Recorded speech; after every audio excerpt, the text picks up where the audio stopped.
What's up, everybody? This is Judith A. Culp. You're listening to Mad Love. Let's get into it. So there's just a lot of crazy things going on globally.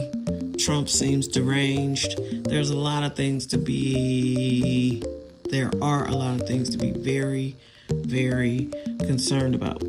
But on the other hand, I still believe that if you don't tune into all of the chaos and you just tune into your life as much as you can, I'm sure it's not as scary and weird as all that. It certainly was a year, and I definitely felt boxed in. I definitely, from the moment we got into 2025, I was not really that into it. There was just a certain amount of exhaustion and overwhelm, and to anybody I wasn't super supportive of or wasn't warm enough to when your mom passed away, I apologize, because it is a devastating feeling. No matter your relationship with your mom, it's just a lot. And it's the person you've known the longest. It's the person who probably advocated the hardest for you to be here. And you miss them when they're gone. You really do. And so I was missing my mom. Elon Musk took over the government. I couldn't get access to her life insurance stuff. And it was so much paperwork and all these things that come with a person passing. I needed more death certificate copies. You have to wrap up all their business. You got to pray you don't have to go to probate court. It's just thing after thing after thing. So, it was a tough year. I learned a lot. Like I said, you have your paperwork, but as soon as a person dies, your power of attorney doesn't mean anything. You got to get your name on as many accounts as possible, be the beneficiary. I find that when you're an only child, that is pretty standard. The parent always puts the beneficiaries. But some things they just skip and they don't do it. So you want to do that. You want to be lean and tight with all your paperwork. And, I just had a rough 2025, and I did not want to go back to work. I had been taking care of my mom. Then we got a new boss. And, even though I knew them as people, I didn't know them as bosses. And it wasn't great. It wasn't great. Everybody's not a natural leader. So it was time for me to go and leave that job. And I did. God told me when to go in there. I always said, Providence brought me in here. Providence will tell me when it's time to leave. And it was pretty much a big red exit sign. And I left. And, there's been an adjustment. I'm not going to lie. It's not for the faint of heart.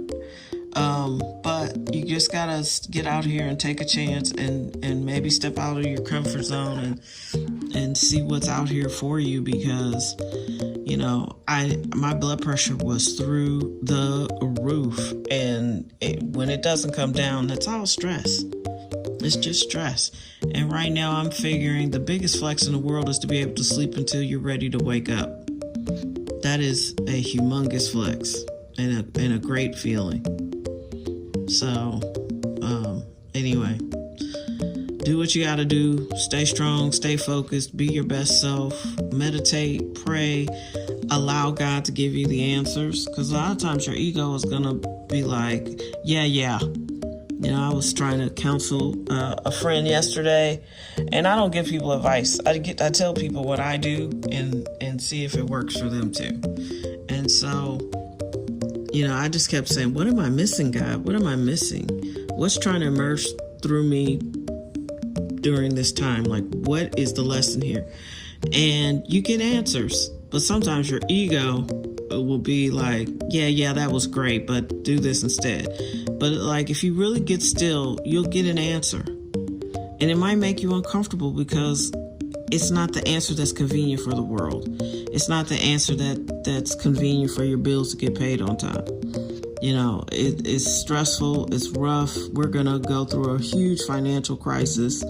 probably bigger than we've ever seen. The best thing you can do is position yourself to have a skill that people will pay for.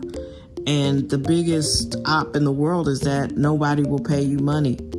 That's not true. There is a skill. There's something that you do better than anybody else, and people will pay you money for it. Now, are you working in that field? I don't know. But people are going to need a lot of help. And all the money in the world isn't going to evaporate. You know, people will continue to have money. It's just going to be circulated in different ways, and you're going to have to move different ways to get it. But, you know, I think, bold prediction, I don't think this AI is going to become as bad as they think it is, because there's not enough resources in the planet to do all the things that they want to do. I don't think electric cars are going to become what people have been projected to say that they'll become, because there's not enough resources. There aren't enough resources in the planet. I think that's why they had the hurricane go over that part of Tennessee, which made no sense, because apparently I think there was a lot of nickel in the ground or something, why they didn't repair all of those homes. You know, there's not enough. It's not unlimited resources within the earth to do all these things that they have, you know, collected money from investors to do. You know, I don't think they can do those things, is my prediction. And I think a lot of those folks are going to, you know, begin to realize that. They're going to begin to realize that they're not billionaires anymore, and they are going to be, we will be delivered from them, because their egos won't be able to stand it. None of these people are geniuses. You know that. Well, I mean, people keep saying Elon Musk is some sort of genius, but what is a genius without emotional intelligence? You know, I think he might be otherworldly, to be honest with you. There's something not quite right about him. And, you know, just because you've been able to inherit a lot of money and turn it into more money, that doesn't make you a genius. You know, Trump, you're not a genius. A lot of these people are Nepo babies. And then you say, well, Jeff Bezos started in his garage. Okay, but his grandfather was part of DARPA or something. You know, just because they started off on a low level doesn't mean somebody around them didn't pluck them from obscurity and fund them. You know, that's what we talk about when we talk about generational wealth. It's not always just money. It's also, who are you related to? And who do they know? You know, that scammer lady with the blood, remember her? She raised something like, I don't know, $900 million, something insane. And her machine never did work. And her grandfather or father or somebody had her locked in with, you know, high-ranking politicians and all kinds of people. She went out and pitched this machine. It never worked. But through connections, she was able to get all that funding. And she was sending the shit out to like LabCorp. It's crazy work. So, you know, you gotta be out here. And I think she only went to prison because she's a woman. And, you know, whoever she embarrassed, they were like, well, this woman needs to be punished. Everybody else Ponzi schemes, and they just seem, you know, they're out a couple years. So, or if they go to prison at all. So, I don't know. I think this year, I think 2026 is the age of ideas, but I also think it's the age of revelation. Like, things are getting revealed, continue to be revealed, and you won't be able to turn away. Like, you can hear all this stuff about Trump now, and there's still people who don't believe that he is not a good human.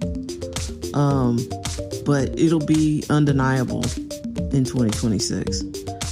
I think we're entering the age of ideation and undeniability. So there'll be things that you cannot deny, good and bad. Like, talent will be obvious.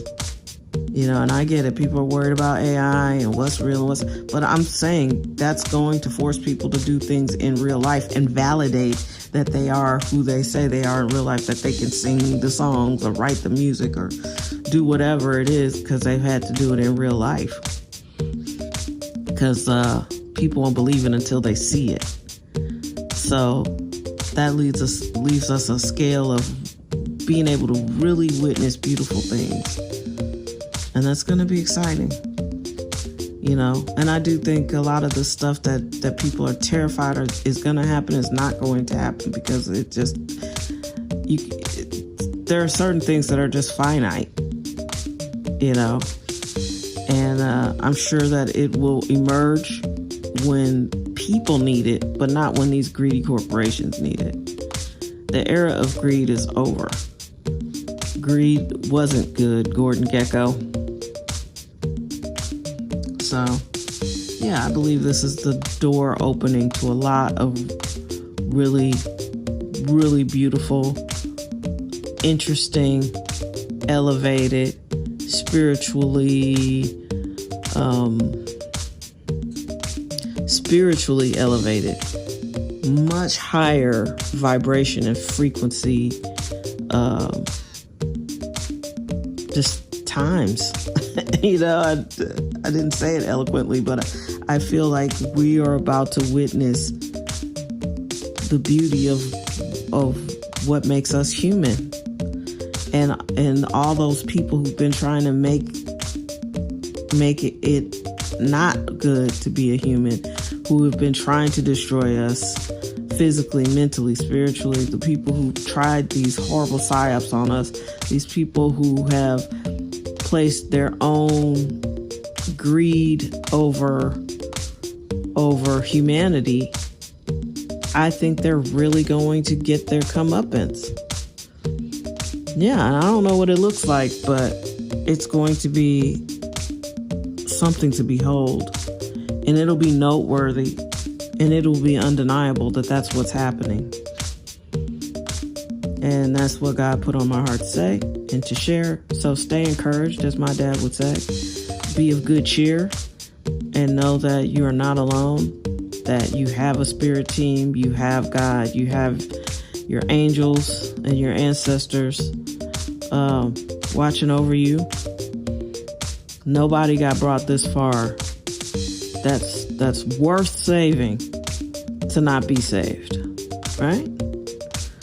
Take care of yourselves, be well, and I will talk to you next year.